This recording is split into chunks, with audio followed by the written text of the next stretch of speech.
हलफनामा देना होगा या देश से माफी मांगनी होगी। तीसरा विकल्प नहीं है। आपके माध्यम से मैं ये भी कहना चाहता हूं, अगर 7 दिन में हलफनामा नहीं मिला तो इसका अर्थ ये सारे आरोप निराधार हैं। मेरी प्रेस कॉन्फ्रेंस के बाद मुझसे हलफनामा मांगा गया।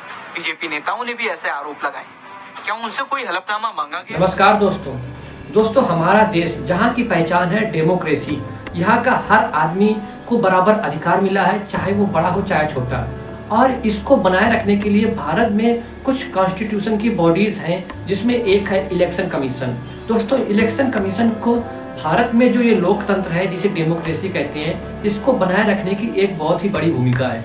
क्योंकि इलेक्शन कमीशन ही है जो कि जिसके द्वारा सरकार बनाया जाता है, जो कि चुनाव को आयोजित कराता है। उसके द्वारा एक निष्पक्ष तरीके से सरकार बन के आती है जो पूरे देश को संचालित करती है। इसलिए इसका एक बहुत ही बड़ा कंट्रीब्यूशन है।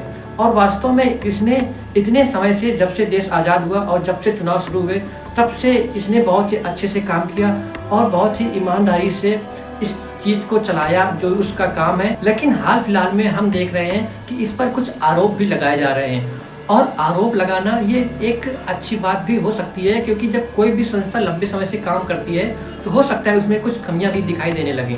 और उन कमियों को उजागर करना भी तो आखिर हम लोगों का काम है, क्योंकि हम लोग इस देश के हिस्सा हैं, लोकतंत्र में जी रहे हैं, तो सवाल भी उठा सकते हैं। और उस चुनाव आयोग को भी इस खामियों के बारे में बताना चाहिए कि उससे क्या गलती हुई, सच में जो आरोप लगाए जा रहे हैं वो सही है या नहीं है। तो दोस्तों, अभी इलेक्शन कमीशन प्रेस के सामने आया, उससे कुछ जवाब सवाल भी किए गए जो अभी उस पर आरोप लगाए जा रहे हैं उस टॉपिक पर। आइए देखते हैं उस पर कौन से आरोप लगाए गए और उसका जवाब क्या था।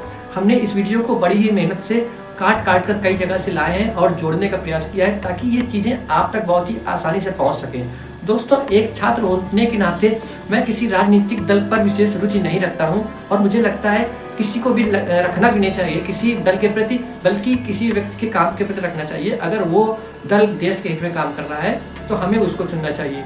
और इसलिए मैं भी चाहता हूं कि आप लोग भी राजनीति में थोड़ा इंटरेस्ट रखें, क्योंकि राजनीति है जो इस देश को चलाती है। और इस राजनीति को बहुत ही स्वच्छ होना चाहिए और विश्वसनीय होना चाहिए, जिस पर आम जनता भरोसा कर सके, और एक पारदर्शी व्यवस्था होना चाहिए।